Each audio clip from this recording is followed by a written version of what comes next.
Hello everybody, welcome to the Wonky Angle where I talk about electronic music, both new and old. And today I'm talking about the new album from John Hopkins, Singularity. John Hopkins is an English electronic artist who's been around for a while now, but started to pick up a fair bit of buzz after he released his fourth album, Immunity, a couple of years ago. Or at least there was buzz surrounding that particular album when I first caught wind of the guy. Now, while I admit he's not an artist that fell into my regular rotation, he is one of those artists with semi-recent hype that I definitely agree with the hype. This dude's music is great, creating his own unique brand of downtempo music that has a fair bit of forward-thinking experimental edge, yet still seems to be most concerned with creating super enjoyable and immersive listening experiences, both including rough and atonal textures and driving techno beats, but lots of impressive and detailed soundscapes, and of course his use of the piano especially makes him stand out as well. He initially stuck out in my mind as that guy who made those rough experimental techno tracks, overlaid piano on them, and it really worked. He is undoubtedly one of the true originals out there in electronic music right now, so let's quickly go down his discography so far. Admittedly doesn't hold up as well compared to his later stuff, a little samey and bland comparatively, but this is still a pretty solid and well-produced downtempo release. No one ever talks about this one for some reason, couldn't tell you why. Kind of a more interesting and across-the-board improved version of his debut, just as worth checking out as the others. A much weirder album than the previous two, combining the downtempo elements with some rougher and more experimental textures. Guy's style is really starting to come into its own here. This one, of course, organized the more experimental textures of insides into a somewhat conventional techno structure. Very consistent beat and vibe, with no shortage of interesting moments, and it's probably no surprise at this point that I think this album is excellent and probably his best so far. Which brings us to here. By the way, I know I skipped 2 film soundtracks he did and 2 collaboration albums. The one he did with Brian Eno, Small Craft on a Milk Sea, I especially liked, but whatever. Let's talk about Singularity. Now, fairly recently, he dropped the teaser single Emerald Rush, and while I didn't listen to the whole thing at the time, I did hear like a short minute or so long preview he dropped on Twitter. Now, I know a minute-long clip is not a good way to properly judge the direction an album will go, but it did have me a little worried just from what I heard. I mean, it was a bit of the intro with the synth sequences. I thought it sounded like a slightly watered-down version of what he'd explored previously. But I also didn't want to spoil myself further, so I didn't bother to hear the full version or the next single, Everything Connected. I just wanted to be able to experience the album as a whole. I mean, I very rarely listen to pre-album singles anyway. Not to mention, I thought, well, Hopkins so far has gotten better with each successive album. Hopefully this new one will continue a streak, so did he? What did we get with Singularity? Well, this did not top Immunity. That album still sounds like nothing else out there, and Singularity does not sound quite as unique.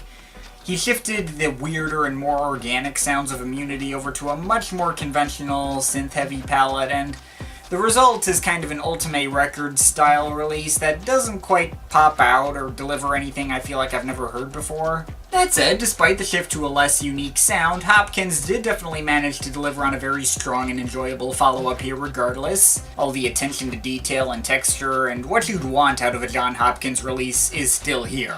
So I guess I'll go down track by track. The opener and title track, Singularity, it took a bit to grow on me, but I do think it does its job well as an introduction to this album. At first I found it to be a bit on the simplistic side, but I do really like the epic synth textures he uses, and it does definitely build on itself and evolve as it goes on, starting out with like a cloud of distortion, but then slowly bringing in some darker sequences layered on top, and then just getting particularly dark and intense and driving by the end. I mean, it's no We Disappear, but it definitely hypes you up for what you're about to hear. Now, Emerald Rush, as I said, I only heard part of the intro initially, but I am happy to hear that it is much more interesting than I'd anticipated. After the intro, it does really start to pick up and become rougher and more percussive, and I love how those rougher textures go up against those ethereal vocals in the background later on. Not to mention, honestly, in retrospect, there's nothing really wrong with the intro to begin with. The combination of the synth arpeggios with the piano sounds a fair bit like that last Nils Frahm album. Actually, while I'm on that topic, I gotta mention, fairly sizable chunk of this album reminded me of that last Nils Fram album. Similar melodic structures and some similar synth timbres, and his use of the piano gave off a very similar vibe, just so happens to focus a lot more on the electronics and have more expansive mixing. I mean, you can really hear it on the two piano-centric tracks on here, Echo, Dissolve, and Recovery, which, like Fram, tries to capture the sounds of the piano hammers moving as extra texture. Now, obviously, for what it's worth, I don't take that much issue with this, since All Melody is probably my favorite album of 2018 so far, but it was a little disappointing to hear the sonic parallels come so close to each other in moments. I mean, sure, Hopkins' use of the piano has given off that vibe before, just, again, the earlier albums were much more of their own unique thing than this one was. But going back to individual tracks on here, let's talk about the other big highlights for me on this thing. The second single, Everything Connected, probably stuck out to me as my favorite track from this thing.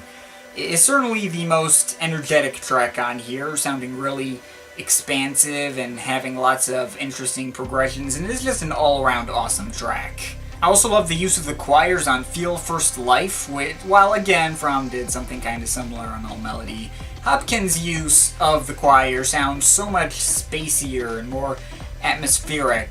It's very subtle, but it feels larger than life. And the track Cosm, or C-O-S-M, is one of the most interesting and textured tracks on here, with so many different spacey synth textures working off each other, forming a fairly dense sonic tapestry. All of those tracks are excellent, but now we gotta talk about the non-excellent moments on this thing. Now, I'm not entirely sure why, but between the two solo piano tracks on here, you got Echo, Dissolve, and Recovery, and for whatever reason, Echo, Dissolve does a lot more for me than the closer here. Again, I don't really have a solid explanation for this. Both are very stripped back and minimalistic, fairly repetitive, and Recovery has some dreamy modal harmonies that should be doing more for me, but I guess Recovery just happens to be more repetitive, use fewer notes and textures. Echo Dissolve seems to be a bit more dynamic, progress more, and even brings in a spacier synth texture near the end. Don't get me wrong, I like both of them in that same Eno Harold Budd vein. Just one happens to be much better for me personally. As for the rest, there's Neon Pattern Drum, which is basically just a bridge between Emerald Rush and Everything Connected. It's pretty good, but besides some synths that seem to quickly fade in and out of existence, it doesn't really do much to set itself apart from the rest of the track listing. And I think I read somewhere that this was supposed to be his take on trance music, which, if you hadn't told me, I don't think I'd have been able to guess. I mean, the actual percussion sounds he uses, they seem kinda close to trance music, but they're sequenced in such a way that is too loose and bouncy to fit neatly in that mold. But then again, I don't think I'd be very happy if Hopkins just made a straightforward, conventional, old-school trance song for this album. That kind of loose and bouncy beat he has is kind of his trademark, and I'd rather listen to a John Hopkins album and get something that sounds like John Hopkins, and this fits the bill. So yeah, Neon Pattern Drum's not a major standout, but it grew on me. But that leaves Luminous Beings, the longest track on here at almost 12 minutes, and I really wanted to praise this track higher for that reason, but it's just not one of the most impactful moments on this thing. I mean, don't get me wrong, it definitely utilizes those 12 minutes well with lots of interesting progressions. I really like those chugging sounds in the beginning, really pumps me up. And the section in the middle where the beat just kind of cuts out to make way for all these other angelic sounds reminds me of that part near the end of Sun Harmonics from Immunity. But the majority of this track is just too light and content. It doesn't have the same emotional weight to it that most of these other tracks do. It didn't hit me as hard as I'd have liked. Still, it does win points just for the amount of substance. It's a perfectly good track regardless. So, yeah, that's all the tracks. Overall on Singularity, yeah, there are a fair bit of issues I have with this album. Sure, there are the minor nitpicks on individual tracks, but the main thing, again, is the lack of originality. It's Immunity meets Nils Fram's All Melody meets, I don't know, Asura's Radio Universe. I didn't come out of this album having heard anything I'd not heard elsewhere before. Immunity is still one of a kind, definitely the better album, but I did still come out of this album enjoying the whole thing. Production and soundcraft is still excellent, and it still sounds like John Hopkins. Well, we will have to see how much I will be returning to this one down the line. Honestly, don't see it popping into rotation that much or making my year-end list. Well, it'll probably be an honorable mention at least, but for all my gripes with it, I still have to give it my recommendation. It's an album that works best when you're giving it your full attention and breaking down what goes into each track, since there's so much substance and texture put into everything. It can fall into the background for me and blend in with other Ultimate-type producers out there, but Immunity can fall into the background too, so whatever. Nevertheless, Singularity is a solid, well-put-together, and great-sounding project, and I think I am feeling overall a solid 8 out of 10.